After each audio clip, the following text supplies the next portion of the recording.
ৰাজ্যজুৰি উদযাপিত হ'ল মেডাম মেফি। আজি টাই আহোমসকলৰ পৰম্পৰাগত মেডাম মেফি উদযাপিত হ'ল ৰাজ্যজুৰি। পৰম্পৰা অনুসৰি আহোম সম্প্ৰদায়ৰ লোকসকলে প্ৰতি বছৰে ৩১ জানুৱাৰীত পূৰ্বপুৰুষসকলক সুঁৱৰি আয়োজন কৰি আহিছে মেডাম মেফি। পূৰ্বপুৰুষসকলক স্মৰণ কৰি বিশ্ব শান্তিৰ কামনাৰে পালন কৰিলে মেডাম মেফি।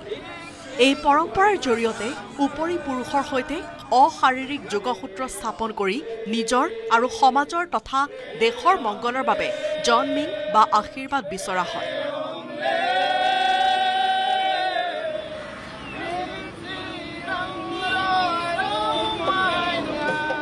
গুৱাহাটীৰ বিভিন্ন প্ৰান্তৰ লগতে নটবমাৰ চুকাফা ক্ষেত্ৰত কেন্দ্ৰীয়ভাৱে আয়োজন কৰা মেডাম মেফিত অংশগ্ৰহণ কৰে মুখ্যমন্ত্ৰী হিমন্ত বিশ্ব শৰ্মা, কেন্দ্ৰীয় ৰাজ্যমন্ত্ৰী পবিত্ৰ মাৰ্ঘেৰিটাই। এই অনুষ্ঠানতে মুখ্যমন্ত্ৰীয়ে উন্মোচন কৰিলে ১৫ ফুট উচ্চতাৰ স্বৰ্গদেউ চাওলুং চুকাফাৰ পূৰ্ণাংগ প্ৰতিমূৰ্তি। এটা গৌৰৱৰ দিন, সৌভাগ্যৰ দিন। কেন্দ্ৰীয় মেডাম মেফি উদযাপন সমিতি আৰু আমাৰ ৰাজ্যিক কেন্দ্ৰীয় মন্ত্ৰী পবিত্ৰ মাৰ্ঘেৰিটাই এই প্ৰতিমূৰ্তিটো নিৰ্মাণৰ ক্ষেত্ৰত বিশেষ আগভাগ লৈছিল। মই তেখেতসকলকো ধন্যবাদ জনাইছোঁ। নটবমা চুকাফা ক্ষেত্ৰৰ বাবে মুখ্যমন্ত্ৰীয়ে ২ কোটি টকাৰ অনুদান ঘোষণা কৰে অনুষ্ঠানৰ মাজতে।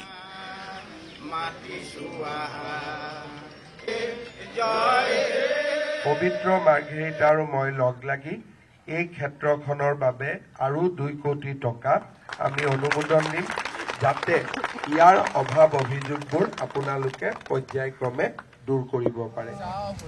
ইফালে মুখ্যমন্ত্ৰীৰ পিছে পিছে নটবমাৰ মেডাম মেফি অনুষ্ঠানলৈ আহিল সাংসদ তথা প্ৰদেশ কংগ্ৰেছৰ সভাপতি গৌৰৱ গগৈ।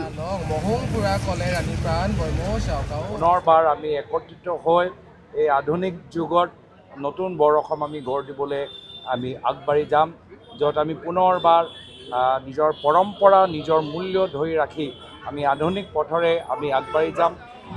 ৮খন মেহেঙা বা শৰাই পাতি পূৰ্বপুৰুষক উপাসনা কৰা হয় এই মেডাম মেফিত। লগতে সোণালী ড্ৰেগন অংকন কৰা পতাকা উত্তোলন কৰি মৈদামত শ্ৰদ্ধা তৰ্পণ কৰে এই অনুষ্ঠানত।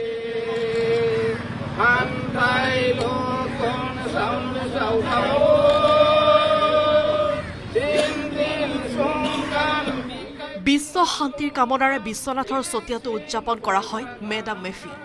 আহোম জাতীয় মহাসভাৰ উদ্যোগত চতিয়াৰ বীৰাংগনা মূলা গাভৰু মৈদামত অনুষ্ঠিত হ'ল মেডাম মেফি।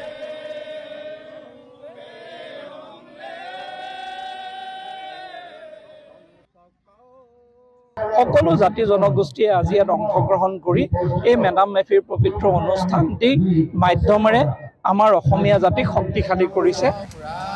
আহোমৰ শেষ ৰাজধানী যোৰহাটৰো বিভিন্ন স্থানত আয়োজন কৰিলে মেডাম মেফি। 10জন দেৱতাক বানফি পৰম্পৰাৰে পূজা পাতল কৰি বিশ্ব শান্তিৰ কামনা কৰে।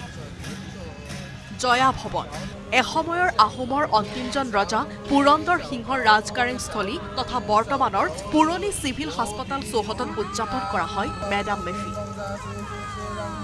লাচিত বৰফুকন স্মাৰক আৰু সাংস্কৃতিক প্ৰকল্পতো উদযাপন কৰা হয় মেডাম মেফি।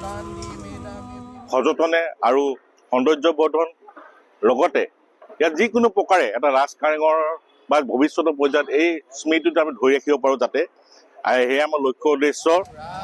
গুৱাহাটী বিশ্ববিদ্যালয়, ৰহাৰ গড়মাৰীৰ ৰহিয়াল বৰুৱা ক্ষেত্ৰ, চৰাইদেউৰ টাই সাংস্কৃতিক কেন্দ্ৰৰ চুকাফা ভৱনতো আয়োজন কৰা হয় মেডাম মেফি।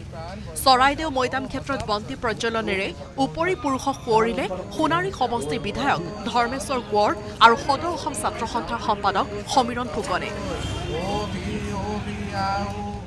গহপুৰ, ঐতিহাসিক নগাঁৱৰ চামধৰাগড়, বোকাখাটৰ ৰজাবাৰীৰ লক্ষৌগড়ত মেডাম মেফিৰ আয়োজন কৰা হয়। শিৱসাগৰৰ ঐতিহাসিক তলাতল ঘৰৰ চৌহদ আৰু বৰ্ডিং খেলপথাৰত উদযাপন কৰা হয় মেডাম মেফি উৎসৱ। পুলিন পুথাওসকলক স্মৰণ কৰি আহোম জনগোষ্ঠীয় লোকসকলে আশীৰ্বাদ লয়। ব্যুৰোৰ সহযোগত বিষ্ণু শইকীয়াৰ report, news 18 Assam north east.